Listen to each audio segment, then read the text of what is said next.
வணக்கம். தட்டைப்பயிறு புளிக்குழம்பு எப்படி வைக்கலான்னு பார்க்கலாம். 150 கிராம் தட்டைப்பயிறு எடுத்துருக்கோம். எடுத்ததை வறுத்துக்கலாம். இந்த எண்ணெய் ஊற்றி பொன்னிறமாக பட்டு பட்டுன்னு கொஞ்சம் 1-2 சவுண்டு வரும். அப்போ வறுத்துறதை நிப்பாட்டிட்டு ஹையில் வைக்காமல் சிம்லேயே வச்சு எடுத்துக்கலாம். இதை சின்ன குக்கரில் தண்ணி ஊற்றி உப்பு போட்டு 3 விசில் 4 விசில் விட்டுக்கலாம். இதில் 5 தக்காளி, சின்ன வெங்காயம் 150 கிராம் எடுத்து அதை எண்ணெய் ஊற்றி வதக்கிக்கலாம்.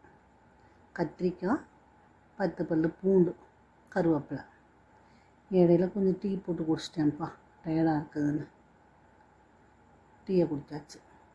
இப்போ எண்ணெய் ஊற்றி கடுகு, உளுந்து, சீரகம், தட்டை பெருங்கிட்டு வந்துட்டுருக்கு.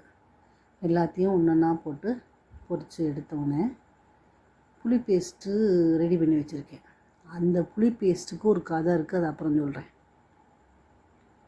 இப்போ கருவேப்பிலை, சின்ன வெங்காயம், தாளிக்கிறதுக்கு பூண்டு எல்லாத்தையும் அப்புறம் வதக்குவோம்.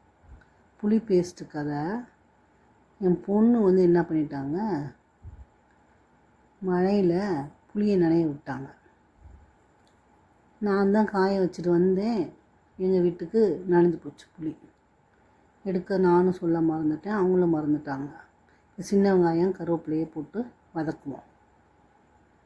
வதக்கிட்டு பூண்டா படுப்போம்.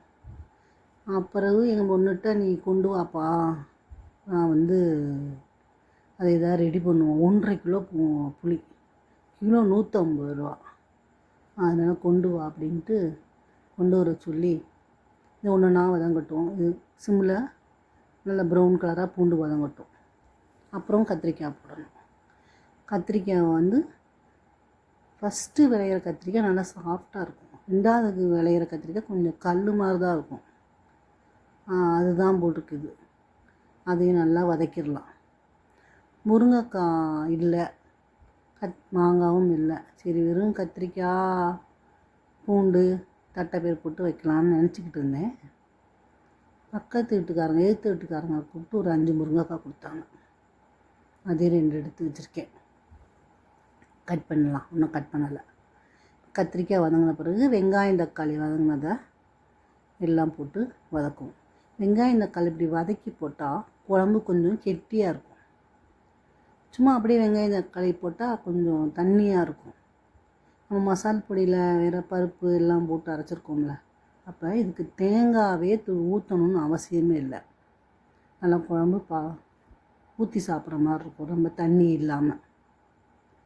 இதில் நம்ம புளி பேஸ்ட் ரெடி பண்ணி வச்சுருக்கிறதையும் கரைச்சி ஊற்றுவோம். இப்போ 5 ஸ்பூன் மசாலாத்தூள் போடுறேன். இதில் 4 பேருக்கு சாப்பிட்ற மாதிரி, 3 பேர் சாப்பிட்டுட்டு மீதான் கொஞ்சம் குழம்பு இருக்கும். இந்த பொடி நல்லா ருசியாக இருக்கும். இந்த பொடி அரைக்கிற பொடி சாம்பாருக்கு, புளிக்குழம்புக்கு, கறிக்குழம்புக்கு போட மாட்டேன், மீன் குழம்புக்கு போட்டால் சூப்பர் சுவையாக இருக்கும். இப்போ புளி கரைச்சி வச்சதையும் ஊற்றிட்டு, நான் அரிசி களைஞ்ச தண்ணியை தான் முக்கால்வாசி ரசமும் புளிக்குழம்பு எல்லாம் வச்சுக்கிறேன். ஃபஸ்ட்டு தண்ணியை ஊற்றிட்டு 2வது தண்ணியை ஊற்றி வச்சுக்கணும். இப்போ நம்ம இந்த மிக்ஸி ஜாரில் உள்ள வெங்காயம், தக்காளி அரைச்ச தண்ணி எல்லாத்தையும் ஊற்றி முருங்கைக்காயும் போட்டு சிம்மில் வச்சு மூடி வச்சிடணும். அப்புறம் அந்த புளிக்கதையை சொல்கிறேன். புளியை நனைய விட்டாங்களாம் கொண்டு வான்னு அதை என்ன பண்ணேன், சிம்மிலேயே வச்சு அடுப்பில் வச்சு சில்வர் சட்டியில் வச்சு சிம்மிலேயே வச்சு வச்சு வச்சு கிண்டி தண்ணி ஊற்றி நல்லா கொஞ்சமாக, ஏற்கனவே நனைய விட்டாங்களா, இன்னும் கொஞ்சம் தண்ணி ஊற்றி கிண்டி புளி பேஸ்ட் மாதிரி ஃப்ரிட்ஜில் ஒரு பாட்டிலையும், இப்போ வெளியில் ஒரு சின்ன பாட்டிலில் வச்சு அதையும் உடனே ஃப்ரிட்ஜில் வச்சிடணும். கெட்டு போயிடுச்சுன்னா என்ன பண்ணுறது? அதனால் இப்போ முருங்கைக்காயும் போட்டு கொதிக்க வைக்கணும். எங்கள் வீட்டில் ஒரு மெம்பர் தட்டைப்பயிறு பிடிக்காது. அதனால தனியாக ஒரு கிண்ணத்தில் எடுத்து வச்சு அவங்களுக்கு கொடுத்துருவேன். நாங்கள் அந்த பயிரை போட்டு கொதிக்க வச்சு சிம்மிலேயே வச்சு கொஞ்ச நேரம் இருந்தால் நல்லா குழம்பு ருசியாக இருக்கும். எந்த குழம்பையும் கொஞ்சம் சிம்மில் வச்சிடணும். கொதித்து கொஞ்சம் நேரம் சிம்மில் வச்சோம்னா ருசியாக இருக்கும். ஒன்றும் இல்லை, தொட்டுக்கெல்லாம் ஒன்றும் செய்யலை, வெறும் சோறு, குழம்பு, முட்டை. நல்லா இந்த குழம்பு சூப்பர் சுவையாக இருக்கும். என்னோடய சேனல் பிடிச்சிச்சுன்னா லைக் பண்ணிக்கோங்க, சப்ஸ்கிரைப் பண்ணிக்கோங்க.